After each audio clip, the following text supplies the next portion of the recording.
Thank you, Kate, and welcome everyone. It's my pleasure to welcome you here on behalf of the International Land Conservation Network. Thank you for joining us, whatever time zone you may be coming from. I know that our speakers are up at 7 a.m. for those in the Americas and late at night, 9 p.m. in Australia. So wherever you're coming from, whatever time it is, we're so grateful to have you here and spending the next 90 minutes with this incredible panel. So today's webinar, Enabling Conservation in a Rapidly Changing World, Funding and Financing Conservation, is the first in a series of 3 webinars that the ILCN and ALCA have coordinated to host with the idea of really exploring the insights of today's moderator, Jody Gunn, who is the CEO of the Australian Land Conservation Alliance, in her 2024 Churchill Fellowship report. So for those of you who are familiar with that report, you'll hear some of those insights that you may have read today and others that will come from a panel of practitioners and experts from around the globe. And we'll also put a link to that paper in the chat if you haven't yet had a chance to review it. So with that, I'll hand it over to Jody, CEO of the Australian Land Conservation Alliance, to get us started here today with a great panel of speakers. Thanks so much, Chadney, for the introduction and also for co-hosting this webinar series. I'm joining tonight, it's 9 p.m, from the lands of the Wurundjeri people of the Kulin Nation, known as Naarm or Melbourne in the southern state of Victoria, Australia. And I acknowledge the deep and long-term connection that Australia's First Nations people have had with this country, one of the longest connected cultures, existing with and being responsible for country for over 60,000 years. This morning, I had the opportunity to share a stage with Elder Leslie Schultz, the founder of Ngadju Conservation Aboriginal Corporation, who spoke so poetically about his people and about the important and connected role of emus, bilbies and kangaroos that coexist on the landscape his people call home, and their important national contribution to maintaining a healthy and resilient Australia. People's connection to place is fundamental to achieving environmental outcomes.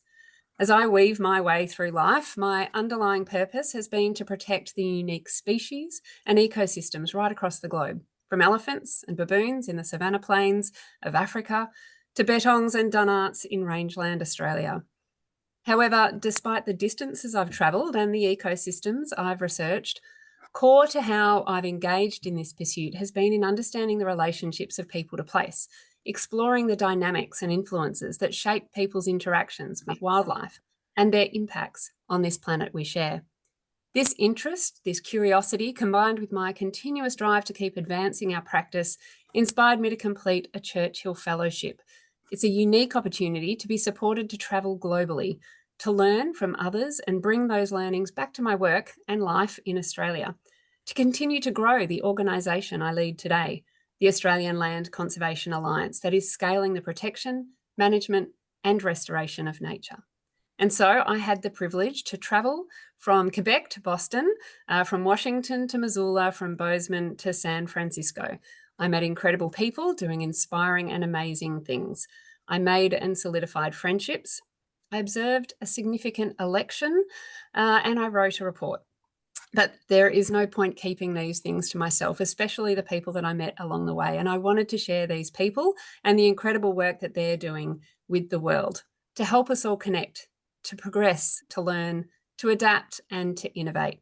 So today's discussion is the first, as Chadney has said, of this 3-part webinar series that will bring to life the concepts, the ideas, the innovations and the people who are driving outcomes for our environment. This series will explore what it takes to scale and sustain conservation impact in a rapidly changing world, facing biodiversity loss, climate disruption, and increasing social and ecological complexity.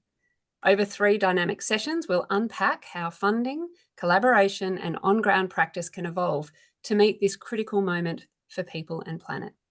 And today, we are starting with one of the things that we're all deeply interested in, money. And I have an incredible panel joining me. I have Peter Howe, the Executive Director of Conservation Finance Network, based out of the Yale University. Peter Stein, not only the founding member of the Conservation Finance Network, but also the managing director of Lime Timber Company. Heather Richards is the Vice President of the Conservation Fund in the United States, and South Africa's Conservation Finance leader and innovator Candace Stevens, who is the founder and CEO of the Sustainable Finance Coalition. It's an absolute pleasure to have you all join this conversation today, and thank you, particularly given the time zones that you're all connecting in on. So we've got some time for this discussion, and I'm going to start, Peter, how to bring you in first, really to set the scene on conservation finance. As you know, securing funding for conservation remains this persistent challenge requiring innovative financial mechanisms, cross-sector collaborations, and diverse capital sources. While public funding remains critical, the conservation finance landscape is rapidly evolving. The growing role of private philanthropy, conservation finance networks, market-based solutions is being shaped by this growing urgency of biodiversity loss, climate change, and social equity concerns. Peter, we've had the pleasure of spending a lot of time with you over the years, learning from your experience, your knowledge, but not everyone on the line will have. As a leader of the longest-running conservation finance network operating out of the US, can you give us a quick conservation finance 101? Sure. Thank you so much, Jody. And good morning, good afternoon, good evening, good day to you all. It's often said that successful conservation requires three things: vision, capacity, and money. And while vision and capacity are essential, little can be done or accomplished without funding. And conservation finance, once the concern solely of resource economists and academics, has entered the mainstream and assumed a prominent position in the conservation world. Next slide, please. Make sure. Thank you. But what exactly is conservation finance and how does it work? Slide. In the next 10 minutes, I'm going to basically provide an overview of conservation finance, its origins, the various forms it takes, and some recent developments in the field. It is true that my organization, the Conservation Finance Network, may be an early player in the field, but as this webinar demonstrates, we are now clearly one among many networks across the globe seeking to advance conservation finance solutions. Next slide.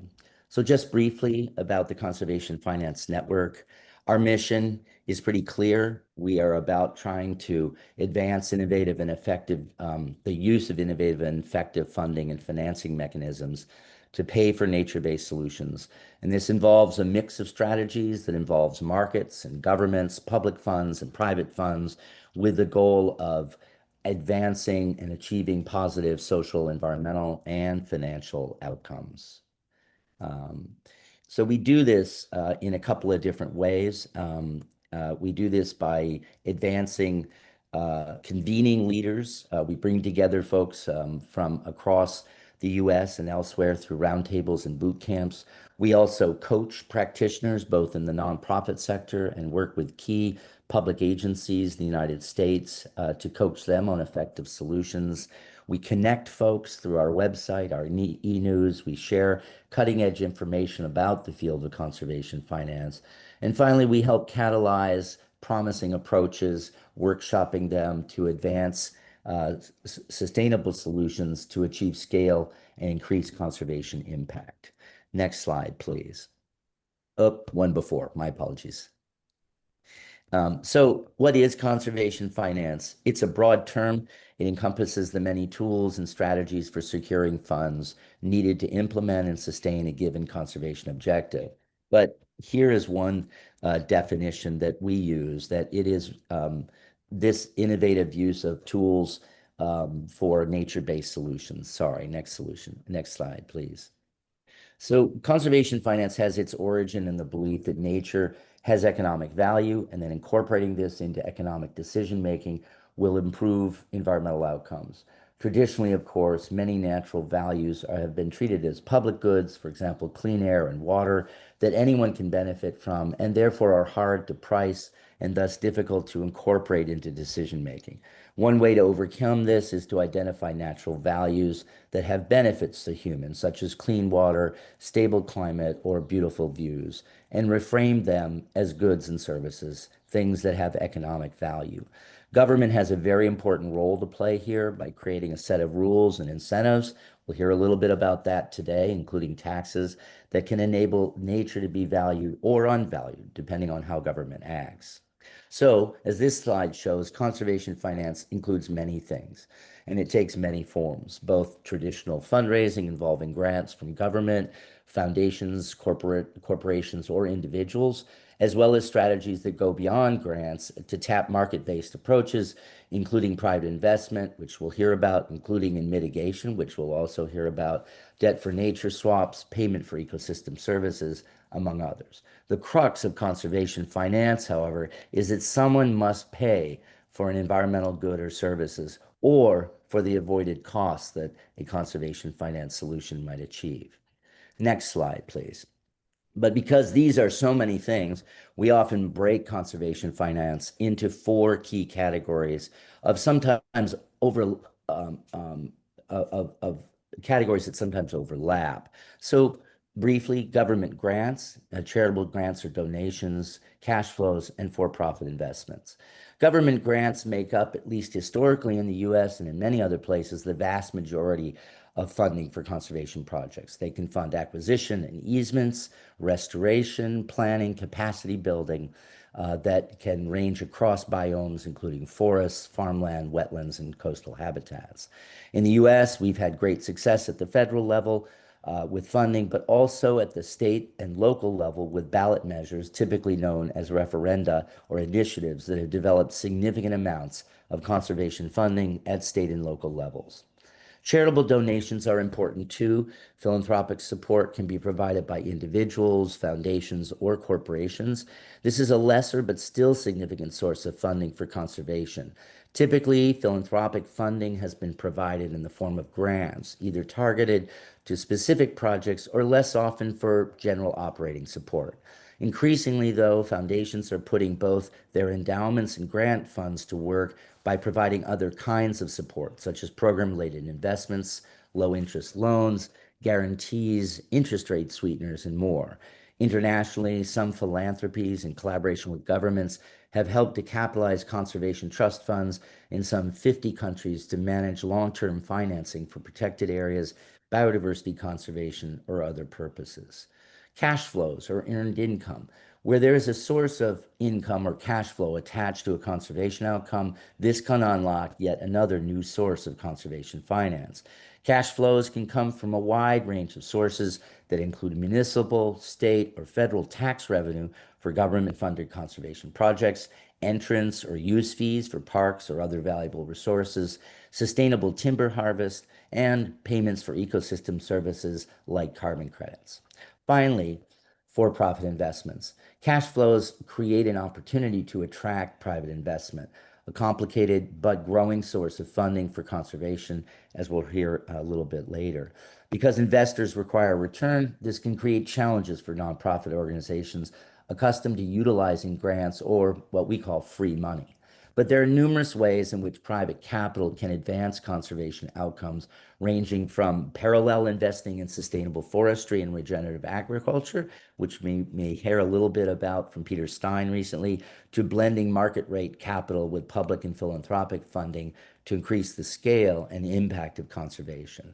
Private investment in conservation has grown significantly over the past 10 years with the proliferation of impact investment firms that are deploying capital in sectors that range, again, from forestry and agriculture to wetland and fisheries, and they are typically balancing financial return with impact. I want to close just with a few observations from my vantage point, admittedly in the US. Federal funding for conservation, which rose, next slide, please, I think, excuse me, there we go. Federal funding for conservation, which rose to historic levels under the Biden administration, has dropped sharply under the current administration. One of the most significant conservation finance victories in the last decades, indeed in the history of our republic, was the permanent reauthorization of the Federal Land and Water Fund, which allocates revenues from oil drilling for land and water conservation. The Trump administration is seeking to divert funds from the fund for other uses, which represents a major change. There's also, in my mind, a need to reframe conservation, in part because of developments at the federal level, to think about conservation in terms of things like jobs, community economic well-being, and for many of us, and many of you perhaps, fire reduction or resilient communities. Third, ecosystem markets, which we'll touch on. These are important markets, though there's a significant variation in the robustness of these markets.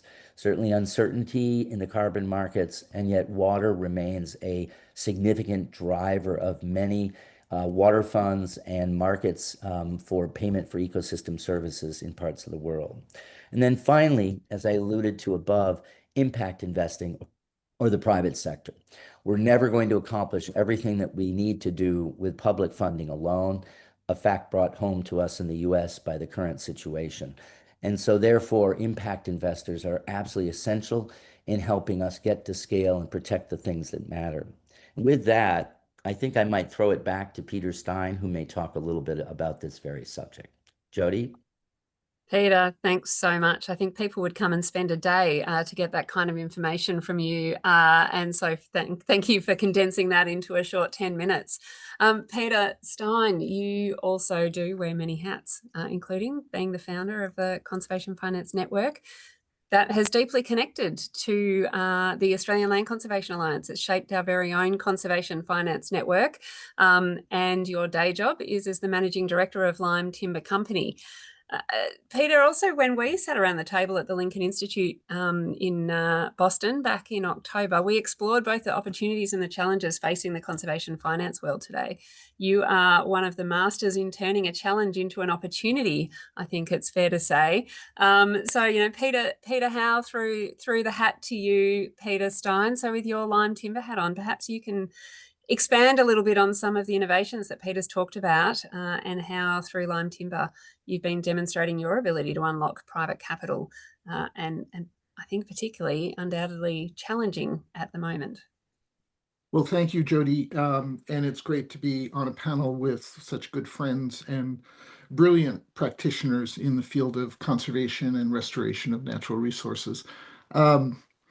You alluded to in your opening remarks that you were here during a very challenging election. Well, it wasn't very challenging, depending on which side you were on. But the results are what Peter shared. We had this remarkable 4-year bubble of increased federal funding under the Biden-Harris administration and a very fast elimination of almost all of that funding. But I'll tell a little story about some of the funding that didn't get eliminated. For reasons that have to do with the coincidence between high biodiversity attributes and challenging rural economic realities, our firm, the Lime Timber Company, only owns forest land in the US in Republican congressional districts. Kind of interesting. And Peter alluded to, as he was closing, to reframing some of the words and efforts. Historically, for other reasons, Lime Timber would analyze the number of people that we employ to manage our lands. These are our operating companies that are owned by our fund. So these are actual Lime Timber or Lime affiliate employees. We actually count and monitor the number of contractors that work on our lands, the people who drive the trucks that bring the logs away, operating logging equipment, the folks that we co-invest in mills and log marketing companies, so the employees that work in those businesses. And then we went a little further, the induced economic measures associated with the amount of fiber that our lands provide to a mill. So what percentage of the employees in that mill are directly benefiting from the sustainable management and delivery of fiber to that mill, wood fiber. And so for the first time ever, Instead of using that to describe to our bank lenders what the economics of our business are, we have been starting to use it to demonstrate the community economic benefits of long-term conservation of working lands. And the reason I'm mentioning this is those statistics were used to avoid the rescission of the last $100 million of Inflation Reduction Act monies that went into the Federal Forest Legacy Program. That was to be rescinded by this Congress and this administration. We went solely to those House members that had R's after their names, talked about jobs. We did not mention climate. We did not mention biodiversity. We did not mention connectivity. Even though we partner very successfully with our friends at the Conservation Fund or the Trust for Public Land or the Nature Conservancy or large rural land trusts, we politely ask them not to join us in those meetings. And we were able to work actually with a lot of help, quiet help. She stayed outside the room. The person who runs the Land and Water Conservation Fund Coalition, the Outdoors America campaign, who scripted our team members. And it gets a little better. That money was not rescinded. There was a competitive process, and 11 Forest Legacy grants were made, and magically 2 of those went to very large, one very, very large 153,000 acre working forest conservation easement project on Lime's land base in Michigan, and the other went to a grant that required no matching support for a tribally led project, also on Lime's land base, that surrounds the reservation of the Keweenaw Bay Indian community. So it's land immediately outside the reservation where a very innovative process was developed by Michigan DNR to co-steward this new fee ownership by the state of Michigan that is being paid for by these monies with the Keweenaw Bay Indian community. So maybe that wasn't what I was supposed to talk about, but I just thought because you alluded to it, Jody had the benefit of being in the US when we had a lot of money and also being here when that money disappeared. It's also important, Peter alluded to this as well, is that was unusual. As you can tell from my white beard, I've been doing this either very long or, as some people on this call would say, too long. That was very unusual. If you go back over time, let's say over the last 30 years, 35 years, it's been about 80% of the public money, public grant money available for land conservation was generated at the local and state level.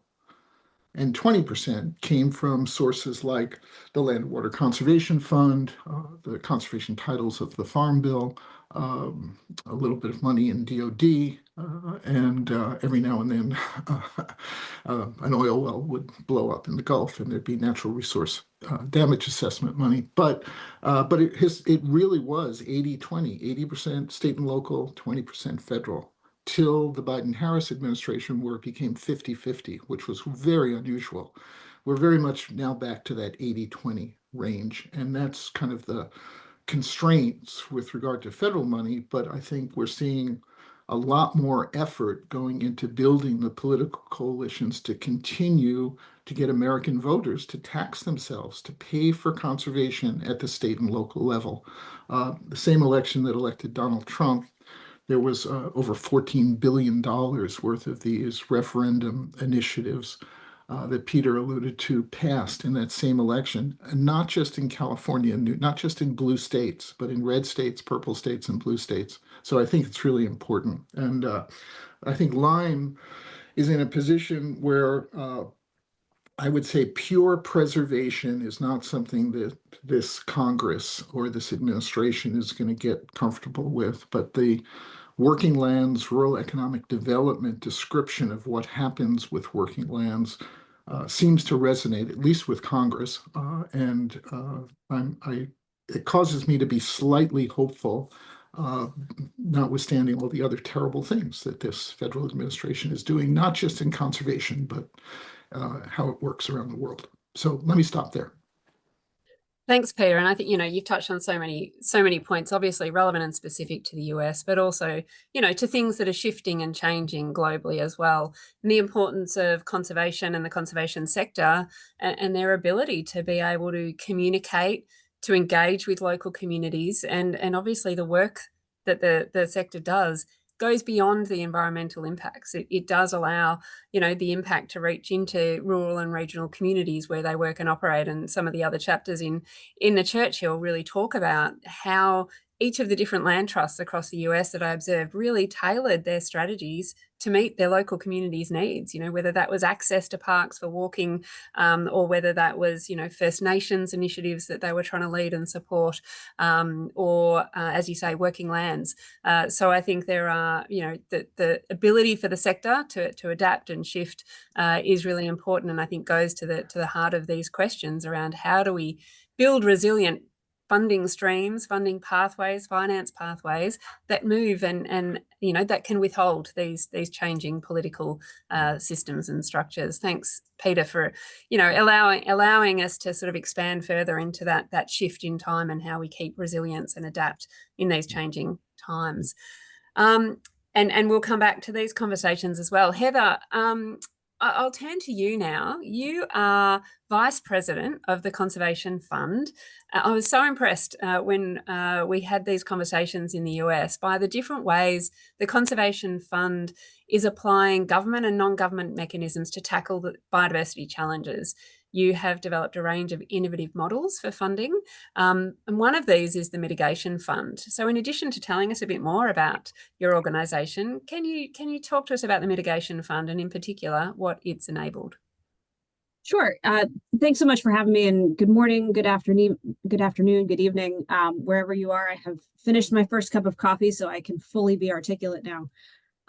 So again, I'm the vice president. I'm actually covered the Mid-Atlantic region, so West Virginia, Maryland, Delaware, the areas surrounding our nation's capital here in the States. But I started actually at the fund 10 years ago working specifically on our mitigation solutions program. And we don't have one mitigation fund, we have many, and I'll talk about kind of what they do and how they're structured in a minute.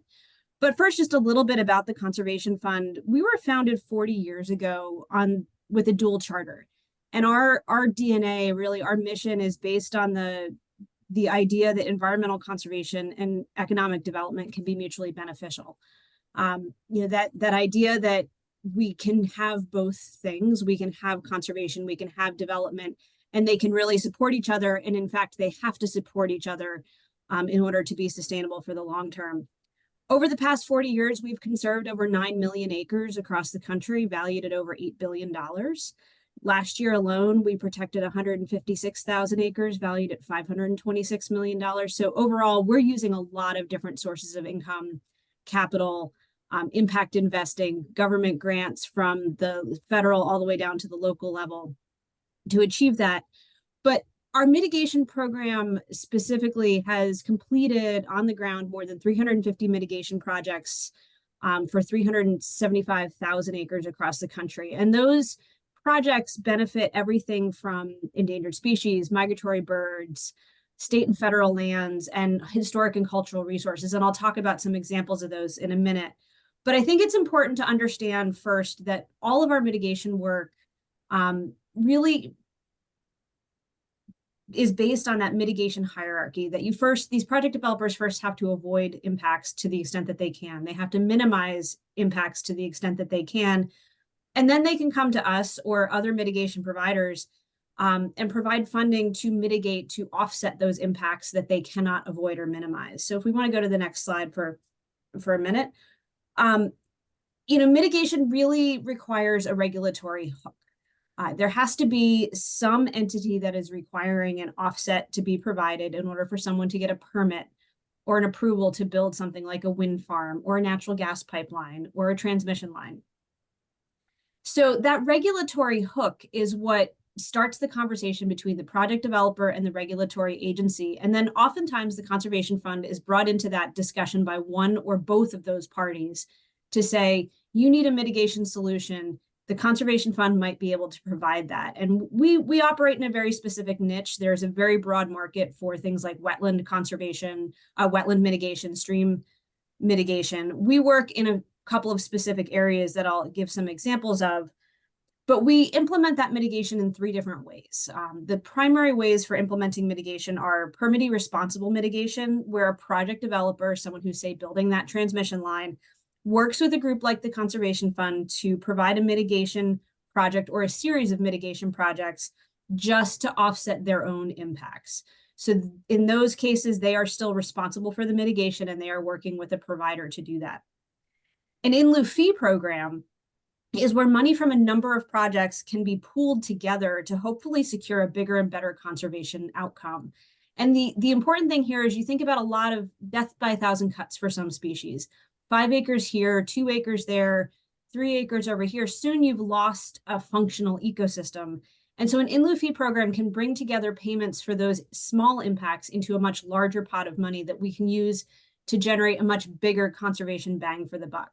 And TCF operates one large in lieu fee program in the US and several other pooled funds for specific species. And then finally, there's the idea of doing that mitigation or restoration work in advance and creating a bank. So essentially, you're creating that restoration in advance of any impacts from projects. And then there can be credits sold out of that bank as project developers need them. That's the most capital intensive of these types of projects. Conservation Fund does not engage in those very often because they are very capital intensive, very speculative, and can be risky. But we do a lot of permittee responsible and in lieu fee program mitigation, and I'll describe some projects if we want to go to the next slide. So endangered species mitigation is one of the areas where we do a lot of work. It is often required under our Endangered Species Act. That's the regulatory hook, is that consultation with the Fish and Wildlife Service when there's unavoidable impacts to either habitat for endangered species, for example, cutting down summer roosting habitat for Indiana bats, or direct killing of species through, say, building a wind farm that you know will kill a certain number of bats just by virtue of being where it is. We've done quite a lot of bat mitigation for impact to summer habitat of cave wintering species. White nose syndrome is really decimating our cave dwelling species. And so protecting as much summer habitat as we can so they can disperse and get as far away from those hibernacula as possible has been important. But we've also protected habitat for species such as the rusty patch bumblebee, golden cheek warbler. We're working on a whooping crane in lieu fee program right now. And the projects that we work on to mitigate for endangered species include, transportation projects, highways. We're doing a large bat project here in Virginia right now for the development of a brand new highway through Southwest Virginia, wind energy, natural gas pipelines. So all of those projects end up impacting these different species. And I think the important thing to understand with endangered species mitigation is that it has to be very bespoke. We do quite a lot of permittee responsible projects for endangered species because what an ocelot needs is very different from what the Indiana bat needs, is very different from what a rusty patch bumblebee needs. So those tend to be permittee responsible or in lieu fee projects. It's much harder to bank, quite frankly, for endangered species. So we want to go to the next slide. It's also possible to mitigate for impacts to cultural resources. And this is a little bit of a case of making the most of what you can get.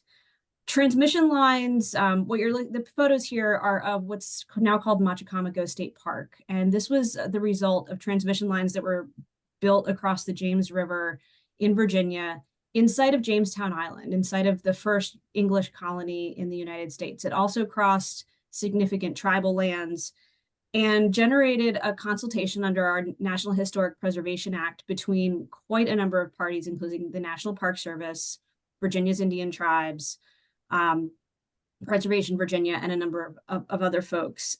That consultation resulted in $89.5 million in mitigation, which was used to create educational resources, jumpstart much needed archaeology in the area. This is an area being impacted by sea level rise. Jamestown Island in particular is seeing sea level rise.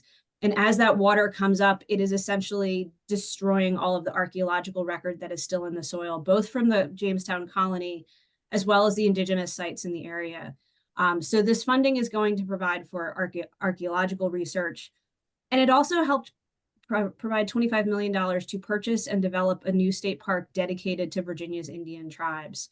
The tribes had a role, they had a central role in designing the property, designing the park, and designing the educational infrastructure that's there. So the structure you see here is evocative of a longhouse that would have been typical in the area. And then the tribes defined their timeline. It starts far before 1607, which is when Captain John Smith set foot in this area. And it goes all the way into the present so that they could demonstrate that they are still here. So again, the transmission line's there. You can go to Jamestown Island and see it, but you also can experience these other cultural and historic assets that were preserved through the mitigation. And then finally, the last slide is just the recognition that sometimes infrastructure crosses state and federal lands, and those lands are often purchased with money that require replacement land if they're going to be taken out of public use. So we've done a fair amount of work working with project developers to identify appropriate replacement land that doesn't just check the box, but also gets some additional benefits, whether it's for community projects to protect working forests or in areas that did not have appropriate or enough outdoor recreation to satisfy their communities. We've been able to help bring that extra benefit. So overall, we've been able to deploy this mitigation funding in a way that leverages a lot of other funds that we're working with, leverages our partnerships and our relationships with partners at the federal, state, and local level. And I think while we would certainly love to have seen some of those projects maybe not happen, the fact that we were able to really get incredibly good conservation wins out of the mitigation really made it worth the effort to work with these project developers as they developed their infrastructure projects. Fantastic. Thanks very much, Heather. Now, I'd also promised Peter Howe the opportunity to cross-ask any questions as well of the panel as they carried on. A few questions come to my mind, both Heather and Peter, as we make our way through. But before I do, Peter, any burning questions your end? Well, just to Heather, obviously, as you made clear, mitigation depends on having regulation and having rules that you have to comply with, whether it be the Clean Water Act or the Endangered Species Act here in the U.S. How does the changing political and regulatory structure affect the future of mitigation, if at all, in the country? It definitely affects it. Under this administration, and we saw this with Trump 1.0, essentially, the agencies which have to come to these mitigation agreements are far less likely to ask for offsets to require mitigation. The former Secretary of the Interior, David Bernhardt, under the first Trump administration, called mitigation extortion. And so we expect to see less mitigation required in places where it is squishier, and that does go to the Endangered Species Act. There have also been some additional court cases that relate to wetland conservation and wetland mitigation that will result in less wetland offsets. But some states are picking up the mantle. We're seeing states like Virginia require mitigation for development of solar on farms and forest land. So there are some bright spots in terms of opportunities for that, and they're learning from the lessons that they can do good conservation with mitigation dollars if there's a solid regulatory hook. And Jody, on this theme, there's an interesting question to put to Peter on the same vein, which is, Peter, apropos of changing politics in the U.S., ESG, or socially responsible investment, has come under attack, but not so much elsewhere. Can you describe the experience that Lime has in responding to different investors that seem to have different views of this particular issue? Great question, Peter. And as long as I get the next 45 minutes, no, just kidding. But we have a range of investor interests in our firm. So Lime Timber is sometimes described as the gateway drug for impact investors. We had the very first foundation endowment make an investment that was aligned with their programmatic activities in 1992. So we've been doing this for a long time. But Peter alluded to, Texas, Kansas, Florida, where the legislatures passed legislation that forbid their public employee pension funds to make investments that were screened with ESG criteria, environment, social governance criteria. Uh, but we have successfully received investments from those entities. We have not changed our strategy at all. At the other end of the spectrum, we have European Union-based investors who have regulatory compliance and disclosure obligations around nature impacts and climate impacts. And we have those investors as well. I think they're all comfortable because our financial returns are solid and good. We have a very long track record. And if you are in one of those states that does not want to hear about the E and the S and the G, you don't read that part of our annual report. Thank you. Back to you, Great. Jody. Thanks, Peter. Great questions. And, Heather, maybe if there's a bit of time at the end, just also keen to understand how important design is, in the context of ensuring that you're delivering those net positive gains, on the other side of the mitigation. But we might get time to come back to that. We've been talking about mitigation. We've been talking about, private sector investment, impact investor funds. Now let's turn to tax, because everyone loves tax, don't they? I know a certain person in my team who loves taxes. Understanding the way they can create both barriers or incentives is really important. Tax reform is long and it's a persistent activity, but once broken through, it can indeed create an important motivator or direct finance opportunity. It took the Australian Land Conservation Alliance and some of our colleagues the best part of a decade to unlock a particular state government tax barrier that is now scaling landholder participation in a conservation program. Candice, that's not all you do and all you're about. Please tell us a little bit about Sustainable Finance Coalition.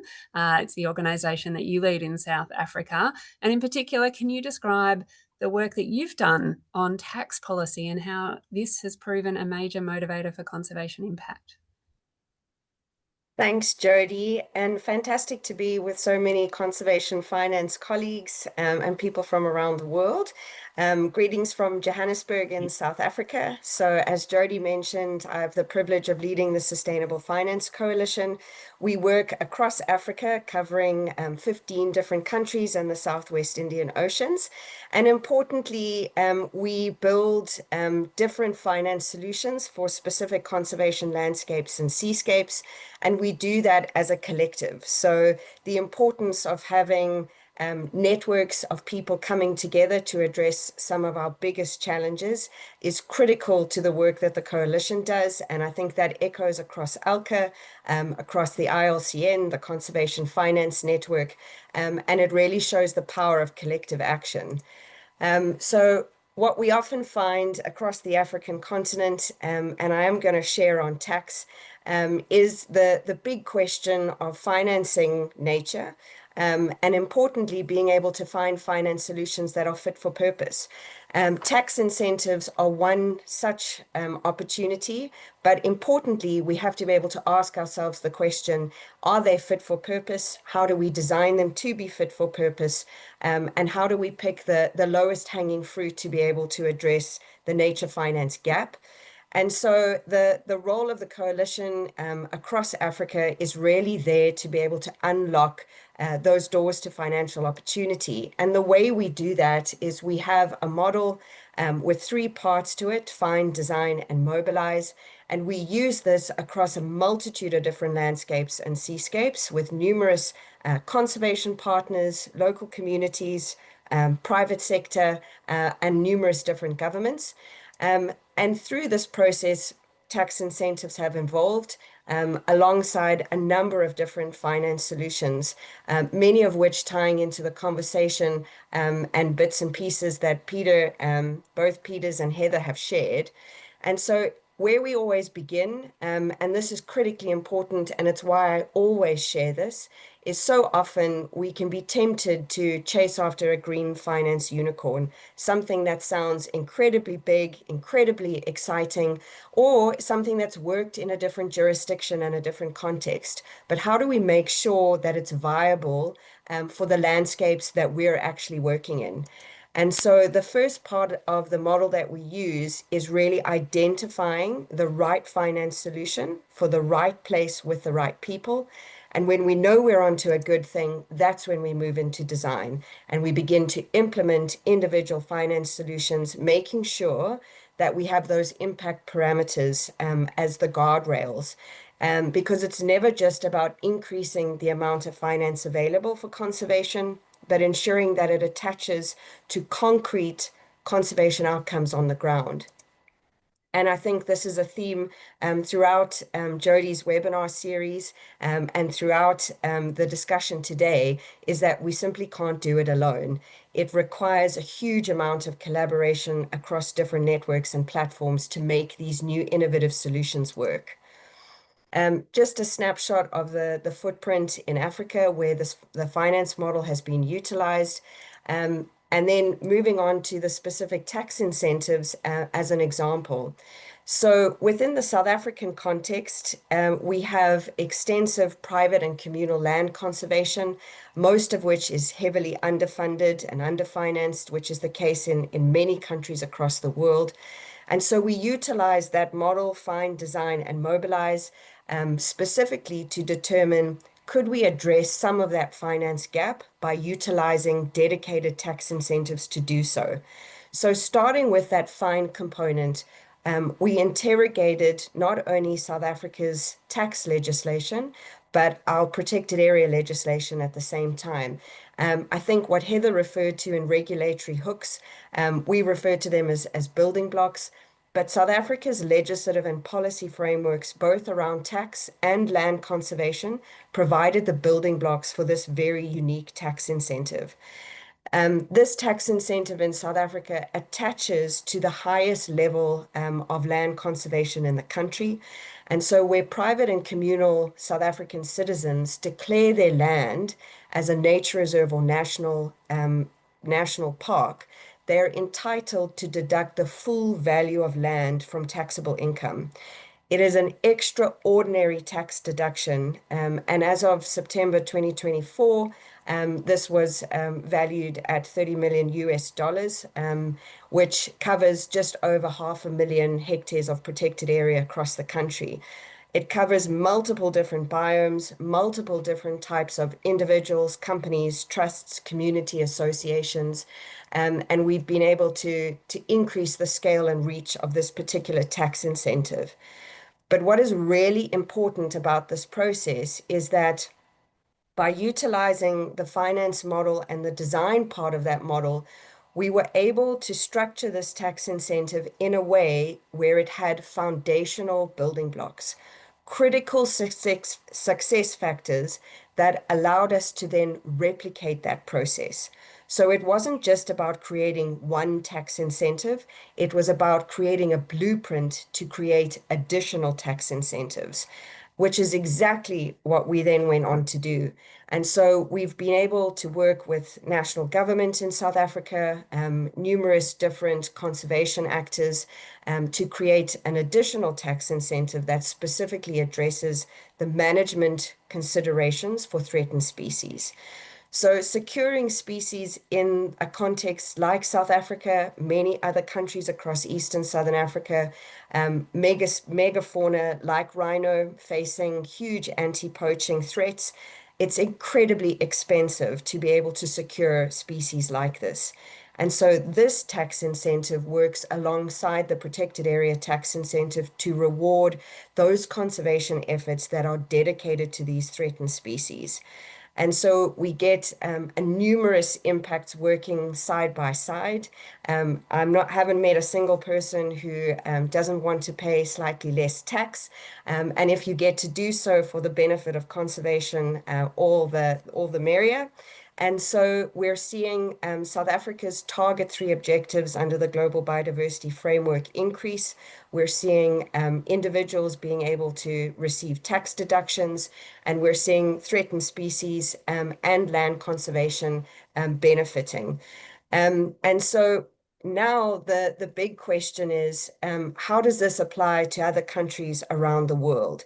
And because these different tax incentives were established utilizing a standard model, those building blocks can be translated to other countries, not just to South Africa's particular legislative framework. And so many countries around the world are engaging around these building blocks. What it took to get South Africa to create these innovative deductions. And so countries like Kenya and Eswatini and many others looking at different types of fiscal benefits, some at a local level, some at regional and provincial levels, and some at national or federal levels. And all of those different types of tax deductions and tax incentives look different, but the foundations remain the same. And this is important if we're going to address conservation finance needs and scale up innovations, whether we're looking at tax incentives, whether we're looking at utilizing regulatory hooks and the mitigation process like Heather unpacked, whether we're looking at private sector investment, regardless of what type of finance solution we're looking at, we need to really understand what it takes to get them off the ground so that we're able to then replicate them from one jurisdiction to another. And so something that we have started to do in the African context, we've created an inventory of finance solutions. We are incredibly proud of the innovations that are happening across the continent. And so these are being captured in this inventory. And as we begin to build it out and as more innovative, sustainable finance solutions for nature evolve, we can add them into the inventory. So what you'll see up on screen there is an interactive inventory wheel, or which some are referring to as a wheel of fortune, which I'm not sure if that's a good thing or a bad thing. But what you'll see in the inner circle of the wheel are finance solutions at a typology level. And so when you click on the different types of finance solutions, there are solution sheets that break down these types of solutions into building blocks to very quickly be able to assess, do we have those building blocks in our own context, in our own landscapes and seascapes, so that we can actually determine accurately whether that type of finance solution would be viable for our context or not. And so you'll see environmental fiscal benefits there, and breaking that down further into tax and rates and so on. But really to start at that level to say, what is most viable for our context? And then start to begin to look at how do we begin designing them. So as excited as I get about tax incentives, because I think those who know me know I'm a total tax nerd, there are many other innovative finance solutions out there. And as we start to address the most viable ones, design them, and then integrate them, that's our ability to address financing nature at impact, the point of impact, which is critically important, and then be able to scale that up.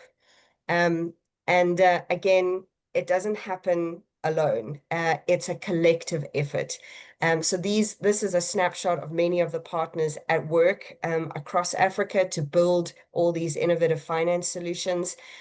So for me, just summing up as I hand over to you, Jody, I think building into the different networks that we have both globally and nationally within different places is the fundamental bedrock to be able to build out new and exciting conservation finance solutions.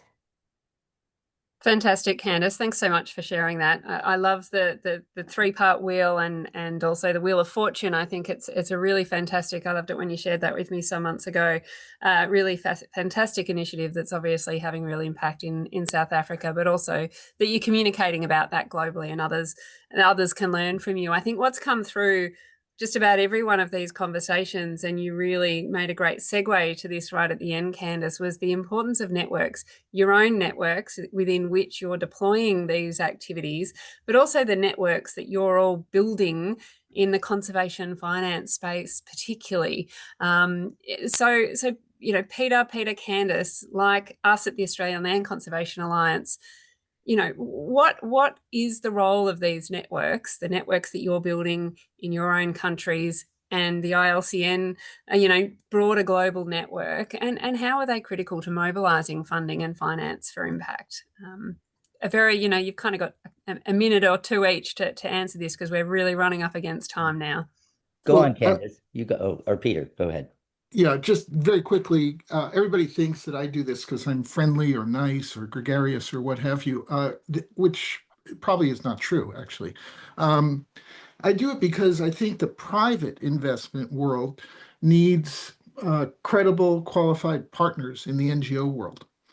So the only way to migrate, to move private investment capital into this space is to really build the competency. And, I think Heather and her organization is a great example. There are many other good examples in the US. The members of ALCA are good examples of the sort of maturation and competency that's developed in the land conservation NGOs over the last decade or so, where moving from philanthropy as the major funding source to partnering with private capital as a major. It's not to give up on philanthropy. We still want that to happen and take place. But to work at scale, I think it's moving private investment capital into nature-based solutions. And it requires a change in orientation, behavior, and competencies in the NGO world. And so we started the Conservation Finance Bootcamp 20 years ago, actually, at Yale. So this past June was the 20th Conservation Finance Bootcamp. And those pesky camp attendees about a decade ago, or a little more than a decade ago, said, well, the boot camp was fine, but what are you going to do for us now? And that's how the Conservation Finance Network developed, which is whether you call it 2.0 or 3.0, or it's the roundtables, or it's the deal doctoring and mentoring, or it's the publications on the website.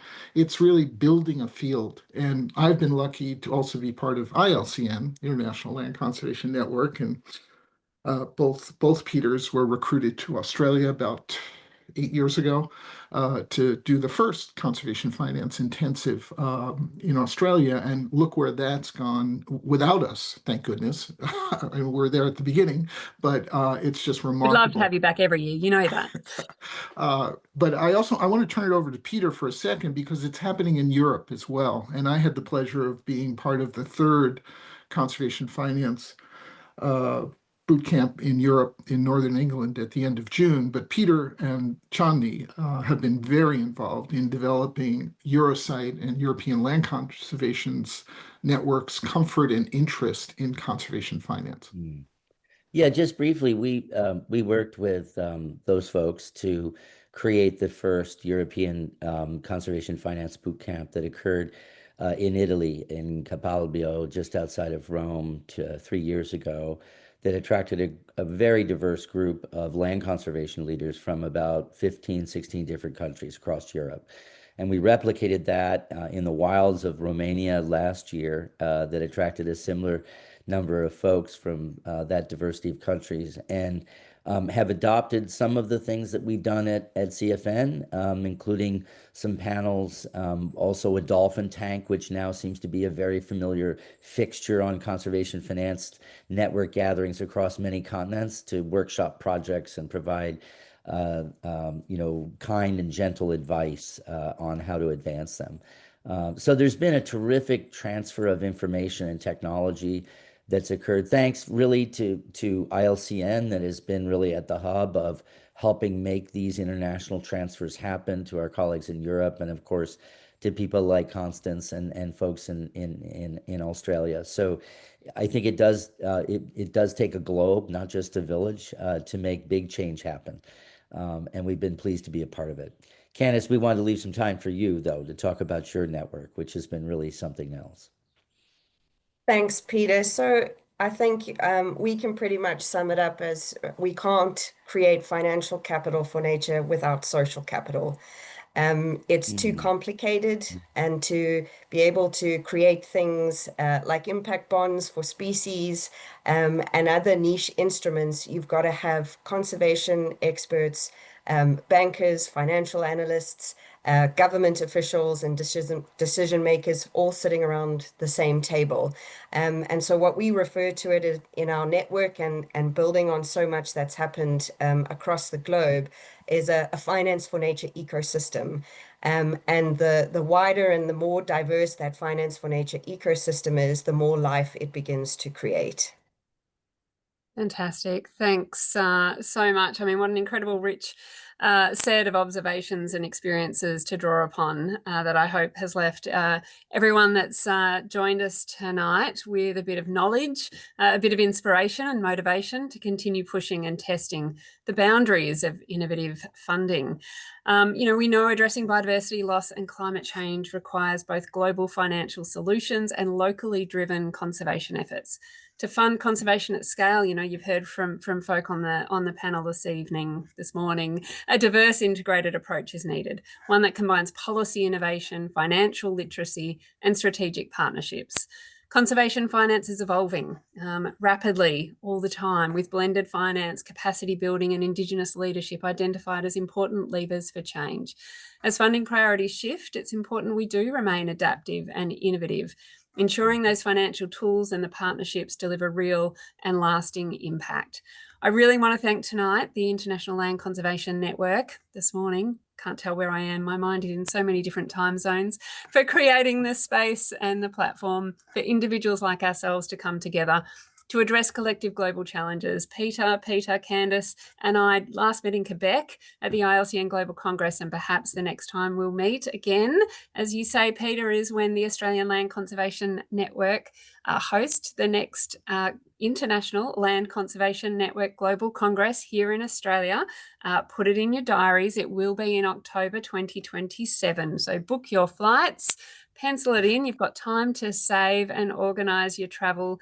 Heather, Candace, Peter, my fellow panelists, I want to thank you for your time, for your experience, the contributions you're making to the communities in which you operate, your efforts to share your knowledge and build the networks of conservation finance leaders right across the globe, ensuring we can have the biggest, most positive impact on nature and on the people who steward it. Thanks so much for your time.